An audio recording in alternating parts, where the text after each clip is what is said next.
Hello again. Just one more math kind of problem that the kids work on. We have division that I haven't covered yet, and I wanted to make sure you saw that. Division's kind of the trickiest one of them all because depending on the kind of problem it is, it's going to change what method is really the best choice. In the other three, any of the other methods would work all of the time. You don't really have to think a lot. It's more of a choice about what they like.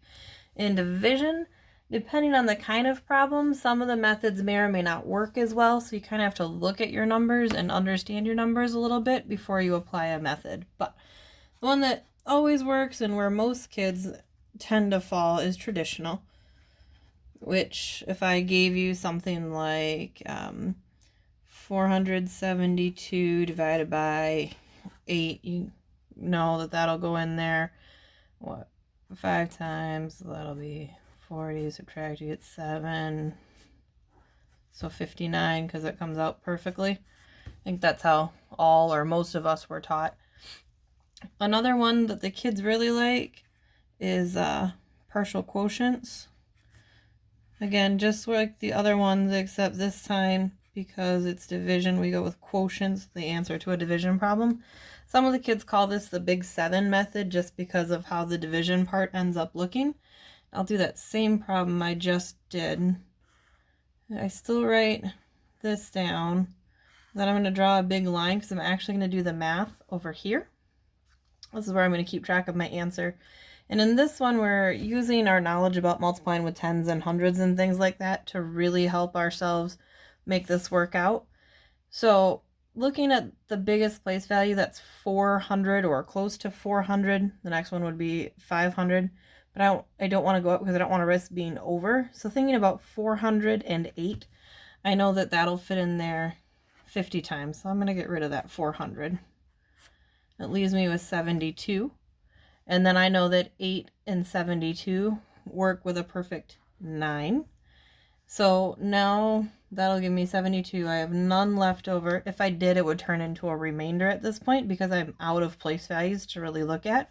So my final answer will come from putting these two together. My answer will be 59, just like it was over here. Similar way to do it, kind of thinking the same way through, but instead of stopping and just calling this a 5, I'm actually going to call it the 50 that it is and work my way down place values like that. Sticking to each place value and looking at the place value itself will help kids get through that one. Another choice that they have that really only works nicely when it's like the perfect problem, you know there won't be a remainder and some of that kind of stuff, is the distributive property, which looks a lot like the boxed method that I had done with multiplication, where let's just say in a perfect world I have this particular problem, 396 divided by 3. I know that 3 goes into all of those numbers, so I know it's going to work nicely. So I take this and make another one of those boxes like I had before, except this time I know what goes in the box. I don't know what the part is. I know I'm dividing by 3. And I know that this one will be 300 from this, 90 from the 9, and 6. That'll go in there 100 times. That will go in there 30 times, and then twice. So my final answer would be 132 when I add all those up. And that would be the answer to that problem. Again, that's kind of the perfect world problem when your things are going to work out nicely. A lot of the kids, as they got good at division, were recognizing some of those problems and saving themselves some steps. Another one for kids that are more comfortable with multiplying, not dividing, would be to multiply up. Kind of think the problem backwards.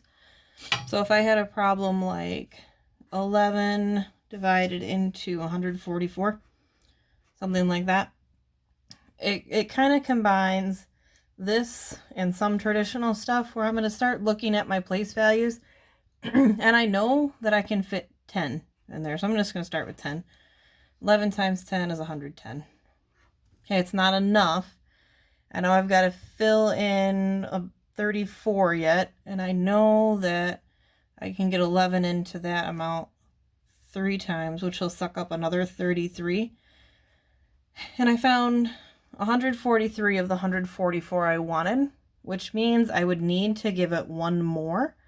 So I'm actually going to add on that 1, which isn't a group of 11, it's just an extra 1 to get me back to my 144. Right here, that's the amount of groups of 11 I had. I needed 13 groups, but to make the problem work out perfectly, I needed a remainder of 1, that extra 1 that had to get on there. Okay, I hope those helped you guys with some of the things that you're seeing your kids do and solve some of the "that's not how we did it at school" conversations that I know some of you have had. If you have any other questions, just let me know. Have a great day.